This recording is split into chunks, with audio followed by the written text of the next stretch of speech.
All right. So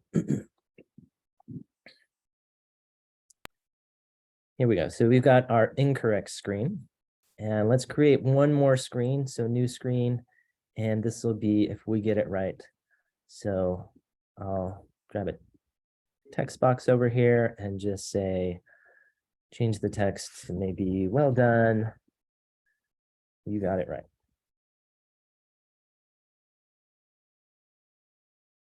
And I'll make it a little bit bigger and align it to the center. Okay. I'll also change the ID of the screen. So if you ever want to select the screen, just select the background of it, and it brings up the screen. So you can change the properties of that. I'll make this one the correct, give it the correct title. And lastly, let's go back to screen one, and I'll change the ID of that to question one. There we go. All right, so now I've got all of the different components that I want for my app here, right? I've got 3 different screens. I've got question screen, the incorrect, and the correct one, and they have some buttons that will code to get it to go from one screen to the next. All right, so let's do the coding now. So we're going to go up to the code tab there, and in the code tab, it has in the toolbox the different blocks. So this is kind of a block-based type of one that we can code. If you wanted to, I'll show this in a little bit, but we can also switch over to a text-based coding of this if we wanted to, but we'll start with the block-based. So in the user interface controls, that's what the UI stands for, user interface controls, we're going to grab the on event, that very top one. And this is a block that you're going to use a lot in App Lab, because on event is the one that is on this event, on this thing happening, we want it to trigger something else to happen. So we're going to do on event and change the ID to the Earth one. And that's why it's important to change the ID to something. Otherwise, it would have been like button 1, button 2, button 3, and so on. So if we change the names, the IDs of those, it helps us to be able to select the one we want. So on the event that Earth button is clicked, we want to change to another screen. So if I scroll down in the user interface toolbox, and it's the 3rd one from the bottom, set screen, I'll put that inside there, and we'll do it to screen incorrect, because Earth is not the closest planet to the sun. And if I wanted to test it, I could go to run on the screen, click run, and then click on Earth, and see it takes me to that screen that I wanted. If I try and try again, nothing happens because we haven't coded that yet. So let me reset, and let's code for Mercury. So on event that Mercury is clicked, and then I'll scroll down to get to set screen and change it to screen correct. And then lastly, we will do for the try again button, we'll have it go back to the question. Okay, so we'll do on event. Where is it? Try again and set screen to question 1. There we go. So that should be all the code that we would need to run our app. So if I click run, and then I click on the Earth as my answer, it takes me to, sorry, incorrect, try again, takes me back to the question, and then Mercury, well done, you got it right, okay?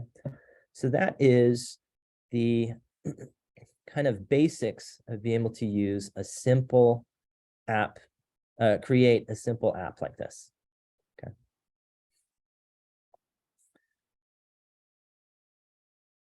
Any questions so far? Or comments? I'm curious, has anybody used App Lab before? I never asked that at the beginning. Do you want us to just unmute or just do chat for questions? Yeah, either one is fine. Okay, I just kind of have a question, because if we make this app, unlike bootstrapping it and putting it on a server and making it accessible through a web like Chrome, how would you put this into an actual phone without overriding the software that prevents you from installing unlicensed apps and stuff like that? Yeah. So the way they get around this is that you're not actually creating a full app. What you're actually kind of creating is a mini website, to be honest. And so it's bootstrapping. Yeah. So what we're going to do, and I'll just show you right now, I was going to do this next, is just to show you how to share this app is you would click on the share button on the top there. And what it does is you can either copy a link to it and send somebody the link, and it would open it up, and then they could just use it as the app, or they could edit it, in which case they're making it would like import it into App Lab, and they could make their edits to it and create their own version of the app. Or you could send it to a phone. So and send it to the phone, it's gonna ask you to enter a number. So I'm just gonna enter mine and send, and it'll send it to me. Here's my phone. And did it come in yet?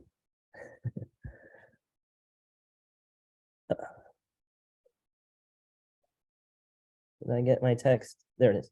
And so, hold on. Wait, didn't send it. Oh, I sent it to somebody else's phone by accident. Let's redo this. I mistyped.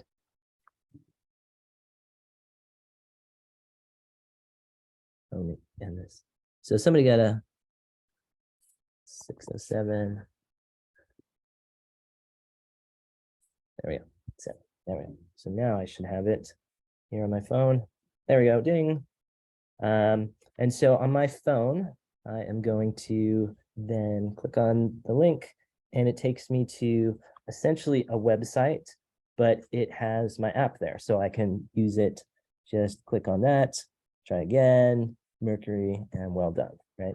So that's how we would be able to share your app with that. Let's see. All right. So that is how to create a simple app. So let's add a second question here. And for this one, let's make it a different type of way that you answer the question, okay? So let's make it so that this one will have like an input box, like a text box where somebody will type in an answer, and then we'll have the app compare it to the correct answer and see if it's right, okay? So for that, let's go back to design. So be sure and click on the design button on the top left, and let's create a new screen. And I'm going to change the name of the screen to question 2. And we'll make this a simple math question maybe. So I'll bring a label over, and I'll resize it, and I'll change the text here, and I'll just make it like, I don't know, 10 plus 4 equals question mark. And I'll make it a little bit bigger. Just move it to the center. There we go. Okay, so there's the question.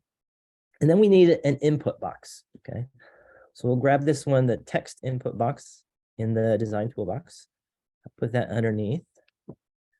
And for this text input box, you can put a placeholder in there. You've probably seen this before, where it has some text in it before you enter something. So I'm going to say maybe enter answer here as the placeholder. And then let's put a button at the bottom. And we'll make this button, I'll change the ID and the name to submit.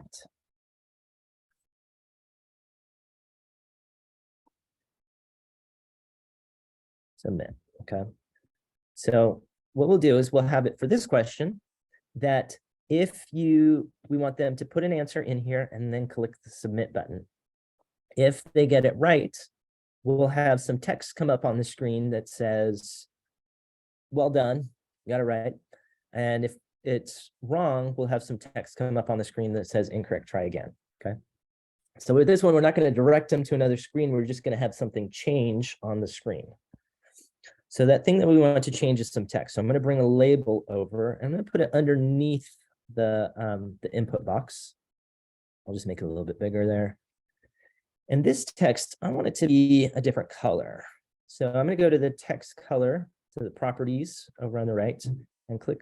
I can change the RGB values of the color if I wanted to, change the numbers there, but you can also click on the square next to it, and that'll bring up a thing where we can change the color and like choose a color that way. So I'm going to make this a red color. There we go. That looks good to me. And I'll just leave that there. Okay. So that's kind of all I need for this screen. The one thing we need is a way to get to this screen. So I'm going to go back to the correct page, the one if I get the answer correct to question 1. And I'm going to add a button here to send us to the next one. Okay. And so I'll just make this button call it next. And I'll change the text to be next as well. Okay. So that's kind of all that I would need to do. Those are all the things I need to design to put on there. So I've got my question, I've got the input box, the text, and the submit button. Okay. So now let's do our coding for this. So if we go back to code button, and let's quickly code for sending us to this question. So I will add on event and change it to next, and set screen and change it to the screen of question 2.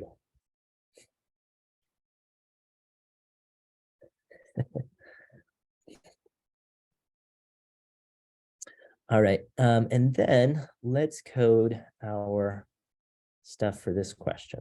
Okay, so this one, again, we're going to use the on event. And the event that will trigger things to happen is when I click the submit button. Okay, so on event, submit, click. Now what we want it to do is we want it to compare the answer that's inside this text input box with the correct answer. And if it's correct, we want it to change this text to one thing. If it's not correct, we want to change this text to something else. So we're going to have to go to the control menu under the toolbox. It's the blue menu there. And we'll get an if-else statement. And we'll put that inside. And we want to say that if it equals 14, if what's written in there is 14. So let's go to the math menu and grab the one that has the double equal signs and put it inside the if statement. And I'll put one of these to be 14 because that's the correct answer. And then we want to go to the user interface controls, and near the top, there's one that says get text. So we want to get the text that's written inside of this text box. So I'll change the ID to text input 1. And if you don't know what the element ID is, you can always just go over to the screen and hover over it. So if I hover over it, it shows the position, but it also shows the ID. It's text input 1. And like this button, the ID is submit. For the questions, ID is label 4, and this one's label 5, and so on. Okay. So we want to say if the text input is 14, then let's have it change the text of label 5. So scroll down and get the one that says set property. So the set property block allows us to change any of the properties of an element. Okay. So we're going to set property of label 5 because that's what this red text one is. It's label 5. And we want it to change the text. And we'll change it to, let's see. So if it's correct, we'll say correct. Well done. Exclamation point. And then we'll do the same thing for the other one. So we'll get a set property for else, and we'll make it label 5. And we'll change the text to, and this is if we got it right or got it wrong. And so we'll get it, say, I'm sorry, try again. There we go. All right. So let's give it a test. Okay. So if we go to run, it'll take us back to the beginning of our quiz. And I'll click on Mercury because that's correct. And then next should take us to question 2. And then I'll enter in here, maybe I'll say 18. sure. I'll try 18, submit, and it says, sorry, try again. And so I'll go back and I'll make it 14 and submit and correct. Well done. So there we go. So we can see now a couple different ways of being able to make a quiz question, right? Something that's multiple choice that can send us to a different, it could send us to a different screen, or we can have something like this with the input box to be able to compare what's put in there with what we want to be in there. Okay. And yeah, so there's our simple quiz. Any questions so far?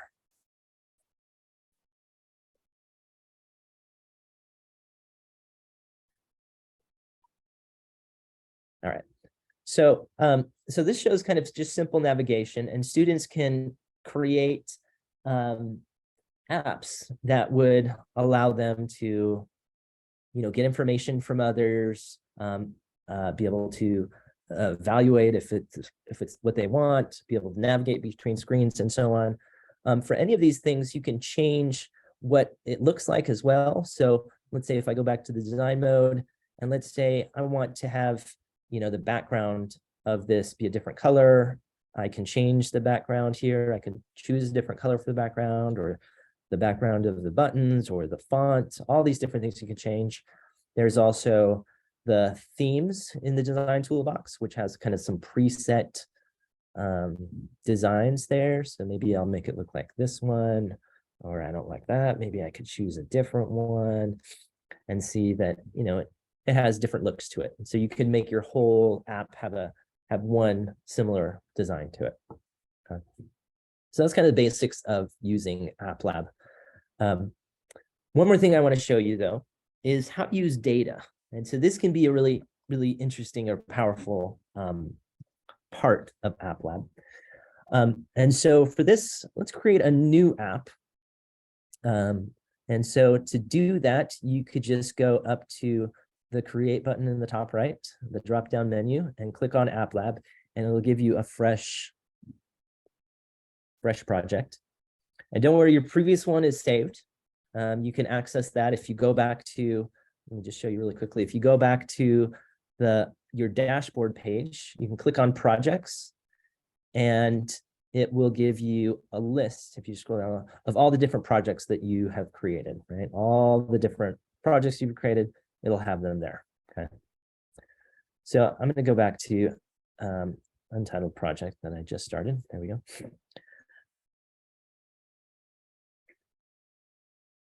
All right, and so this one, let's rename it. And this one, I'm gonna rename it Dogs, and you'll see why in a sec. Dogs, okay, there we go. Save. And so for this one, we're gonna use data. And so we're gonna click on the data button in the top left. And App Lab comes with a number of different data sets already in there. You can create your own data table if you want. So right here in the data browser, in the workspace, you can create your own one. You would type a name in, add it, and then you would be able to add the different rows and columns of it and information, okay? But there are some built-in data sets, and some of them are ones that are updated regularly, like the Spotify charts has the top 50 songs worldwide updated daily from Spotify, and top 50 in the US updated daily. So there are some that are updated ones that update, and some are just ones that have just a set data set there, okay? Like under animals, there's one for dogs. And so we're going to use this one, and I can preview it and see that this data set has, all data sets, it has like an ID number for each one of the entries. This one, it has the name of the dog, the breed, the lifespan, the size of it, an image of it. So it has some different things in this data set. And so we're going to use this one. So I'm going to click on import, and we'll see that now we have this dogs table is in our app, okay? And so what we're going to do, let's go to design of it. For this app, what we're going to do is we're going to have it so that we're going to press a button, and it's going to randomly choose a dog on the list, and it's going to show the name of the dog and a picture of the dog. Okay, so that's what this app will do. So we're going to need three things in our design. We're going to need an image. So let's bring the image over. I'll just make it a little bit bigger. There we go. Let's grab a label and bring that one over. I'll put it underneath. I'll make that one a little bit bigger of a box. And maybe I'll make the font a little bit bigger in it. Okay. And I'm going to center that text. And then lastly, we need a button. Okay. At the bottom. And this button, I'm going to change the text on it, and I'm going to have it say, show me a dog. There we go. So that's all that we would need for this. Okay. Just an image, a label, and a button. And so now we get to do the coding part of this. Okay. And for the coding, we're going to use onEvent again. So the event that's going to happen is when you click the show me a dog button.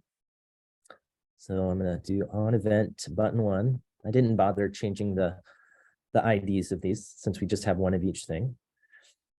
Now, when we press button 1, we want it to do something different though. We want it to access that table of data. So let's go to the data button, menu in the toolbox, and grab the one that says read records. And we'll put that inside the onEvent. Now this has a bunch of stuff in it, you'll see, right? And the one thing we really want to pay attention to first is this one that says read records my table. And so that's the name of the table that you want to read, right? You might have multiple tables that you have in your app, so we want to make sure we know which one. So this is the one, dogs, and we can go back to the data button and see the name of the table. It's dogs with a capital D. And this is case sensitive, so you want to make sure you have it written correctly. So I'm going to write here, dogs with a capital D. And then all of this stuff that's in here, inside the read records, this is telling us that it wants to read, it's going to create a variable I, and it's going to use that variable to be the ID of the entries in the table. Okay. And so it's going to print out in the console the ID number, and then it's going to print out the name of the dog. Okay. And so let's go ahead and run this. So I'll just run the app and do show me a dog. And we'll see in the console down here at the bottom, it has the number, the ID number of each entry in the table, but it says undefined in the other part. It's not giving us the name. And so there's something wrong here with our code. And what's wrong here is, again, I said it was case sensitive, right? So if I go back to data and look at the dogs table, we see that name in the table has a capital N. So we got to make sure, go back to the code and change this name to have a capital N. So it's really important that you pay attention to if it's case sensitive or not. So let's reset this and run it and try it one more time. And we see, there we go. So now down in the console here, we see that it has the ID number, and then it has the name of the dog. Okay, so it's working now. It's reading it. We can tell that it's reading it. So what we're going to do is we want it to choose a random number, a random dog. And for that, we're going to do, we're going to create a variable. So let's go to the variables menu, this variable x equals 0.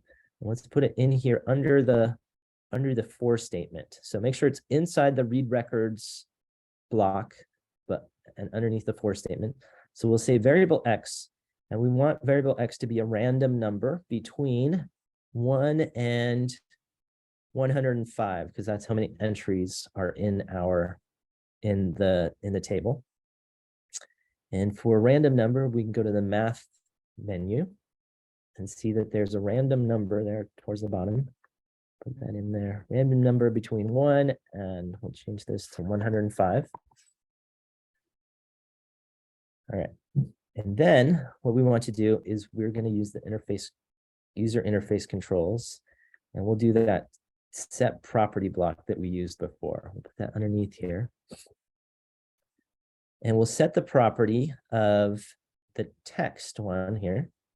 So label 1, and we'll change the text to be, and we don't want it to just be any text that we type in. We want it to be the actual record of the name of the dog, right?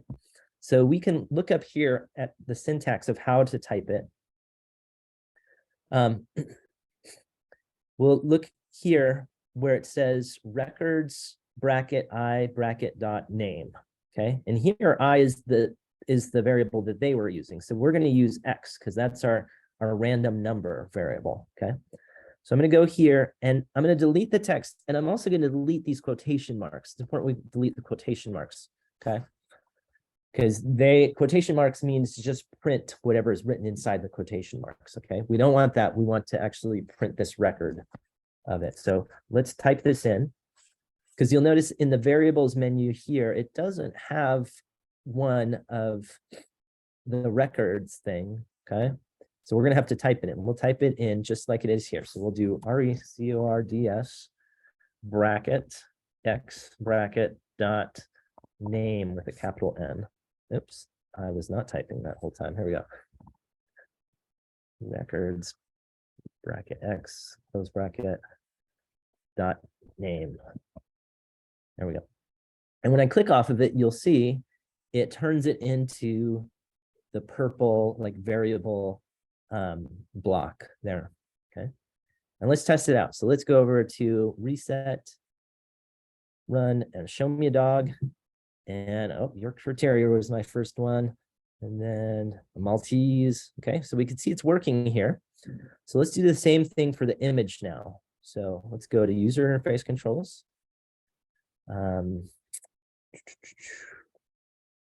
Get set property. In this case, we're going to do the image 1. And instead of text, we're going to change what the image is. And we'll delete what's here. Make sure we delete the quotation marks as well. And we'll type in records bracket X close bracket dot image. And it's with a capital I. And I go back to the data and just check to make sure. Yep, so here that in the table, it's with a capital I. So I'll just click off of that and test my app here. So let's reset, run, and show me a dog. There we go. Oh, beagle. There we go. And I'll do it again. And each time I click on it, it gives me a different dog. Okay. And there we go. There is our app that's using data.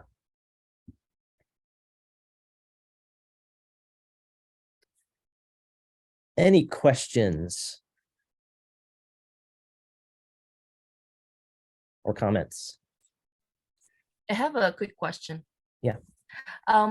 For the data, could you also do a table on your own and then put it there, or okay, it's possible? Yes. Okay. Yeah, you could. So if you wanted to create your own table, let's just do that really quickly here. So let's go to data. So if I click on data and let me go back. Yeah, okay. So these are the like built-in data library. So you got those, or right up here, you can create your own one. So I'm going to give this table a name. Maybe I'm going to say, I don't know, affirmations. How about that? Affirmations. Okay, add. And so it asks, you know, how many different things. So it's going to create its own ID. And so maybe I'm going to say, I'll give this column text or something like that. And then I can enter something. So maybe these are going to be the daily affirmations for my app. And I'm going to say, good job would be one. Oops. And maybe I'll add another row. Oops.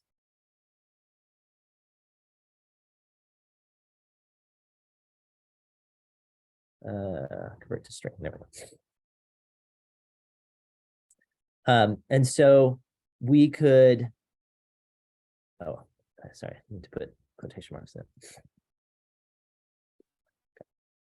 There we go. Add row. And maybe another one would be you're great. Okay. Oops, again with quotation marks. And so there you could create your own thing. And then if you want to go to the code, maybe I'm gonna I would have to change things. So I'd have to do another thing for like read records and change to have this be affirmations instead of dogs. So you can create whatever table that you would want to create. Does that answer that question? Thank you. You're welcome. Yes, thank you. Any other questions?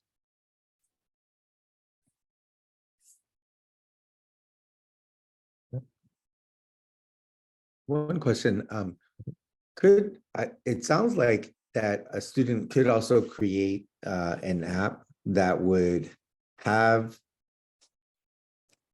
gather the data from potential clients or from people, Yeah, and then somehow provide some visualization of that app, or then kind of allow that the data that's collected to inform the app in some way. yeah, you could. So what you would do for something like that is, here, let's go to design and let's go to a new screen. So for something like that, we would use a text input, right? And so before we had the text input and we were just comparing it to something else. But what we could do is have the text input and have it, whatever text is in there, place it into a table, right? So I would have a button that maybe is like a submit button, and maybe I'd have two different boxes. Maybe I'd have two text input boxes, and this one I would have it be like name, okay? And this one, the placeholder, we would have it be like the address or something like that, okay? And so we would code it so that when I press this button, whatever is in this one is going to fill in, maybe I've created a table and it has two different columns to it, one that's name and one that's address, and then it's going to place those into that. And so when it does that, it creates a new row with that information. And every time there's another time of click submit, it creates a new row with that information. And so yes, we could do that. And then later on, you could have another screen that displays something from that if you want it to. Yeah. So yeah, that's definitely a possibility. I didn't go over it today. It's a little bit longer of code, but it's definitely simple to do. And there are some tutorials. There's some information on code.org for App Lab of how to do something like that. Yeah.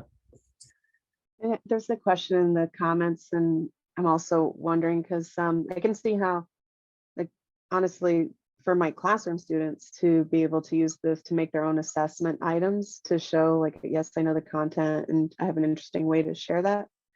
Mm-hmm. But then beyond that, someone's asking if, like, can this be used with Arduino? And I was thinking no, because this is, I guess, Java, and Arduino is C++, and so they wouldn't mesh. Yeah, I'm trying to think. Because we can't shove Java onto Arduino, right? Yeah, so I'm not sure the answer to that question, to be honest. I've never tried that. So I'm not going to venture to say yes or no right now. But I'd have to do a little bit of research to see if we could implement this with an Arduino. I mean, one thing that I know that we can do with this is, like, you can redirect to a different web page or something like that through this app, right? So maybe like clicking on this sends you to a web page. But I don't know about having some web page come into or something come in to implement this. I'm not Would sure. you mind putting the item back into code, and then if Oh, you sorry. wouldn't mind me grabbing a screenshot of the dog one. Yeah. Oh, here, let me put the design back onto screen one. There we go. Okay, thanks. And then I can basically just give this to my students to recreate, and then we could see how this actually works when it's sent to a phone and all that whatnot. Yeah, yeah, definitely. And like you had said, and somebody had asked about instead of using blocks. So there's the option to show text as well. And so this is in JavaScript. And so, you know, you could code in JavaScript as well. One thing that's I find helpful, if you want to copy something, there isn't an option.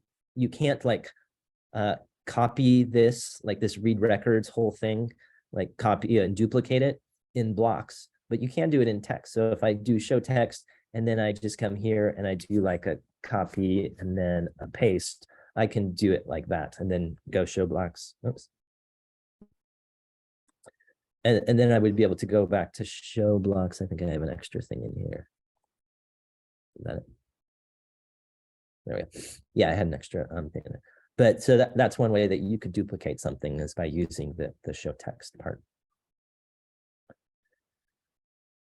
And I also put in the comment something that is kind of just, it's amazing that the color winds up showing how they're interacting with each other and what part of the code that they are. And then that can help perhaps simulate the actual literal coding aspect and create almost a synesthesia or something with it.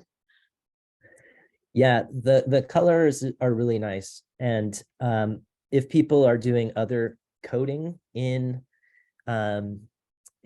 text space, they often have things that are color coded too in the interface, so that it helps you to see, you know, what different parts of the code are as well. It's just visually so much easier to break it up a little bit with some color than just black and white and numb your mind.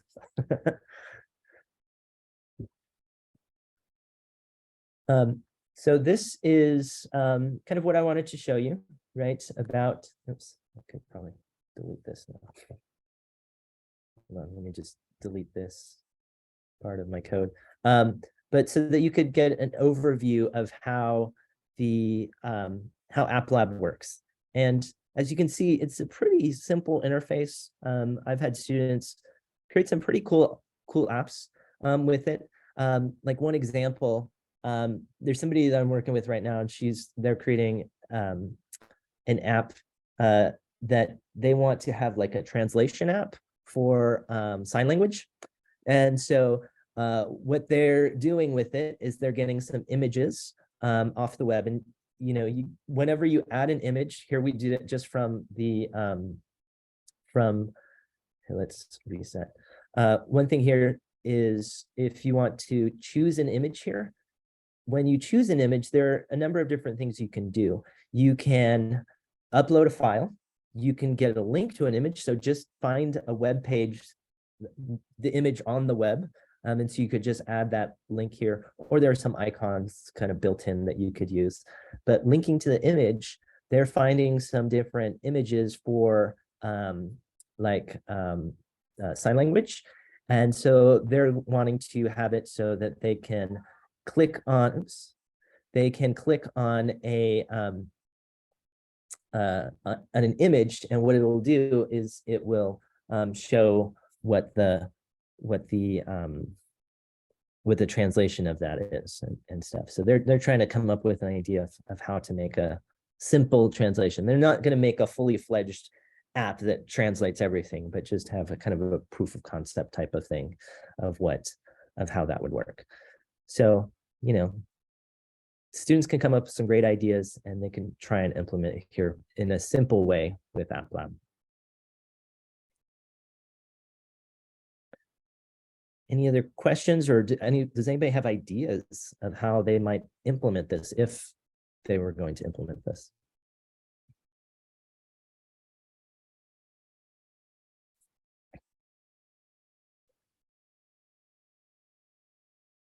Oh, cool. Thanks, Alex. So in the chat says that it can communicate with Adafruit Circuit Playground microcontroller. That's great.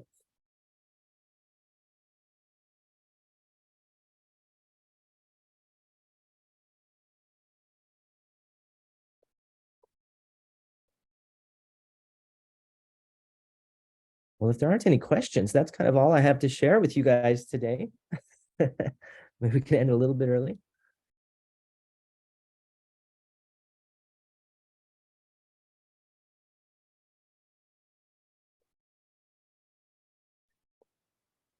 Great.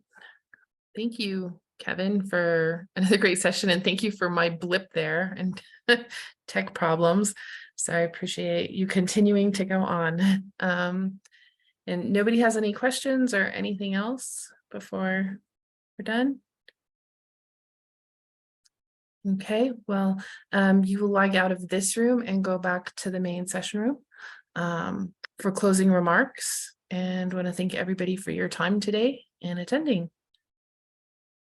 Thanks, everybody. Yeah. Bye. And Faith, Ling,